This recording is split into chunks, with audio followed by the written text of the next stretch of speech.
बाद एक बार फिर से आपके सामने मैं हाजिर हुआ हूं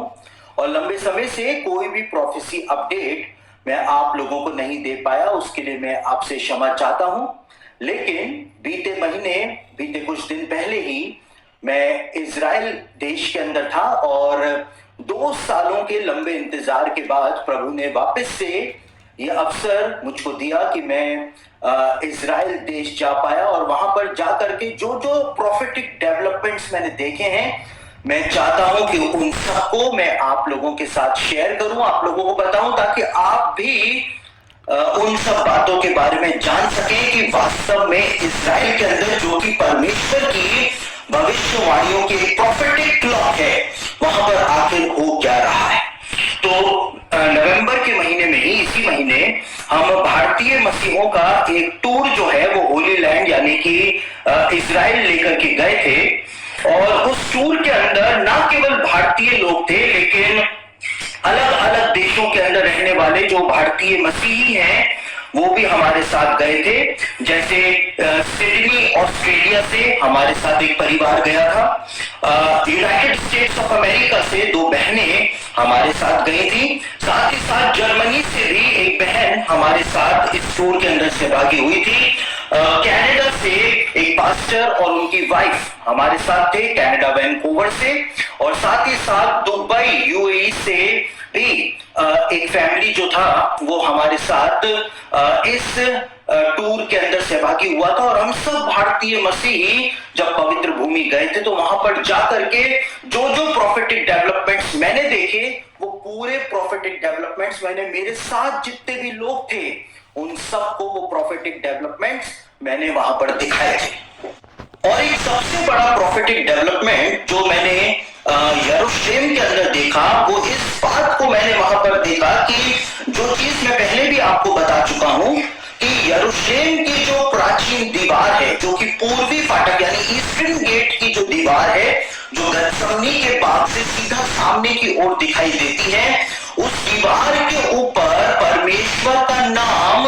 जो पौधे हैं, जो घास फूस है, उसके द्वारा उभरना शुरू हो चुका है। और ये बात मैं पहले ही आपको बता चुका हूं।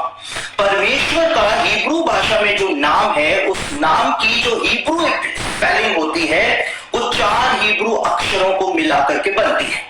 और वो 4 अक्षर कौन से होते हैं? वो 4 अक्षर होते हैं यूद, हे, वाव, हे।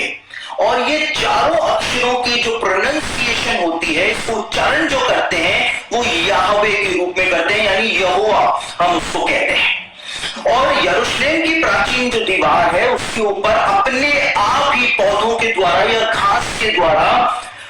ये नाम के जो अल्फाबेट्स हैं, हिब्रू अल्फाबेट्स जो हैं, वो वहां पर उभरने शुरू हो चुके हैं। और जब हम वहां पर थे तो हमने उस जगह को देखा जहां पर ये सब कुछ हो रहा है। उस दीवार पर मैंने लोगों को दिखाया कि कैसे परमेश्वर का नाम हिब्रू भाषा में वहां पर उभर रहा है। और वहां पर यूद, हे, वाव अल्फाबेट जो है, 3 अल्फाबेट परमेश्वर के नाम के जो है वो तो पूरे उभर चुके हैं,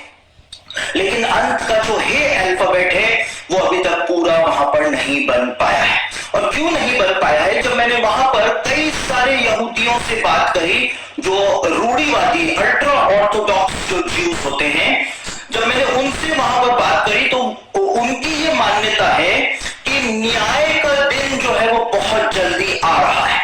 और योएल भविष्यवक्ता ने इस बात की भविष्यवाणी की हुई है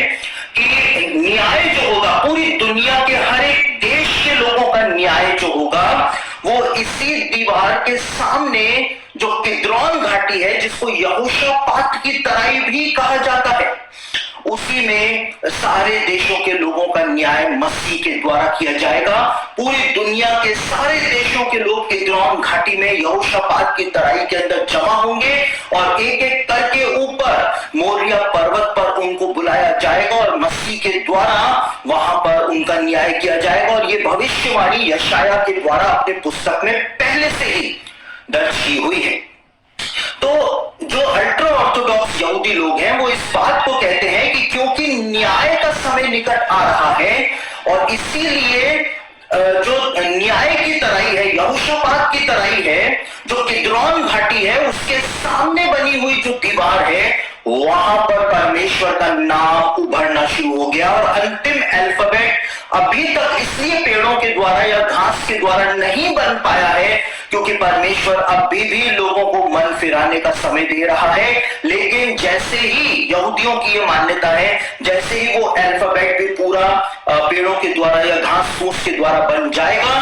तो मसीह जो है वो यरूशलेम में आ जाएगा और दुनिया के लोगों का न्याय किद्रोन घाटी में या यहोशापात की तराई के अंदर फिर किया जाए। और ये एक बहुत बड़ा प्रॉफिटिक डेवलपमेंट है मेरे प्रियो, क्योंकि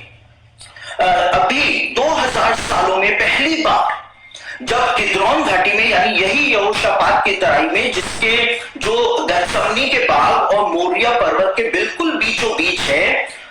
यहां पर 2000 सालों में पहली बार जब खुदाई की गई तो पता लगा कि यहां पर बाइजेंटीन टाइम्स का एक गिरजाघर जो है उसके अवशेष नीचे से प्राप्त हुए हैं। और इसीलिए जो गत्समनी के बाग का जो चर्च है जिसको चर्च ऑफ ऑल नेशंस कहा जाता है, चर्च ऑफ द एगोनी भी उसको कहा जाता है, क्योंकि यीशु मसीह का पसीना खून बन करके जिस चट्टान पर गिरा था वो चट्टान जो है वो चर्च ऑफ ऑल नेशंस के अंदर पाई जाती है। तो उसके सामने ही जब एक और बेजेंटीन जमाने का चर्च मिला है, तो जो गत्समनी के बाग का जो एडमिनिस्ट्रेशन है अब वो एक अंडरग्राउंड पैसेज वे बना रहा है जो कि सीधा लोगों को गत्समनी के बाग से सीधा किद्रोन की घाटी में यानी यहोशापात की तराई में ले जाएगा। क्योंकि गत्समनी के बाग का जो चर्च एडमिनिस्ट्रेशन है वो चाहता है कि दुनिया के लोग जब गत्समनी के बाग में आए तो वो जाकर के यहोशापात की तराई को भी देखें जहां पर पूरी दुनिया के लोगों का न्याय जो है वो किया जाने वाला है, मसीह के द्वारा किया जाने वाला है। तो ये बहुत इंपॉर्टेंट प्रॉफिटिक पैटर्न है, एक डेवलपमेंट है। क्यों डेवलपमेंट है? क्योंकि लिखा हुआ है, प्रेरितों के काम में भी इस बात को बताया हुआ है कि यीशु मसीह जैतून पर्वत से स्वर्ग पर गया था और वो जैतून पर्वत पर ही वापस आएगा। और जो जकरिया के 14 अध्याय के अंदर भी ये भविष्यवाणी हमको पढ़ने को मिल जाती है। तो जब यीशु मसीह जैतून पर्वत के ऊपर उतरेगा और फिर वहां से वो गत्समनी के बाग तक आएगा, क्योंकि गत्समनी का बाग जैतून पर्वत के बिल्कुल तल में है, और जब गत्समनी के बाग में आएगा और वहां से वो किद्रोन घाटी से होता हुआ मोरिया पर्वत तक जाएगा तो वो पैसेज वे जो है अंडरग्राउंड पैसेज वे जो उसको यहोशापात की तराई से होकर के मोरिया पर्वत पर पहुंचाएगा, वो पैसेज वे आज तैयार किया जा रहा है और आगे आने वाले कुछ महीनों में वो पैसेज वे तैयार हो जाएगा और जितने भी तीर्थ यात्री गत्समनी के बाग में जाएंगे वो उसी पैसेज वे से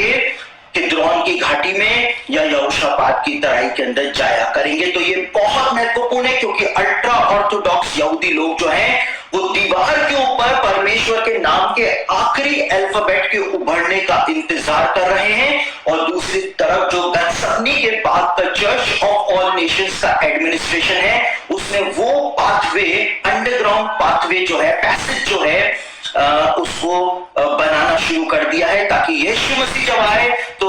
जैतून पर्वत पर उतर करके और उसके बाद गत्समनी के बाग से उस पैसेज को लेकर के वो मोरिया पर्वत जा सके। तो बहुत सारे प्रॉफिटिक डेवलपमेंट्स इजराइल के अंदर हो रहे हैं। आज तो सिर्फ एक अपडेट मैं आपको दे रहा हूं, आगे आने वाले दिनों में और भी प्रॉफिटिक अपडेट्स मैं आपको इसी प्रकार से देने का प्रयास करूंगा। तो आप निरंतर मेरे लिए प्रार्थना करते रहें, और यदि आप भी हमारे साथ इजराइल की यात्रा पर जाना चाहते हैं, अपनी आंखों से देखना चाहते हैं कि कैसे बाइबल की भविष्यवाणियां पूरी हो रही हैं, क्या क्या हो रहा है, तो आप भी हमारे साथ चल सकते हैं। 2023 में कई सारे ग्रुप्स को हम लेकर के जा रहे हैं, तो आप चाहें तो हमारे ऑफिस से संपर्क करके सारे पैकेज को जान सकते हैं, किन किन महीनों में हम जा रहे हैं वो सब पता लगा सकते हैं, और हमारे साथ आप भी परमेश्वर के देश को डिस्कवर करने के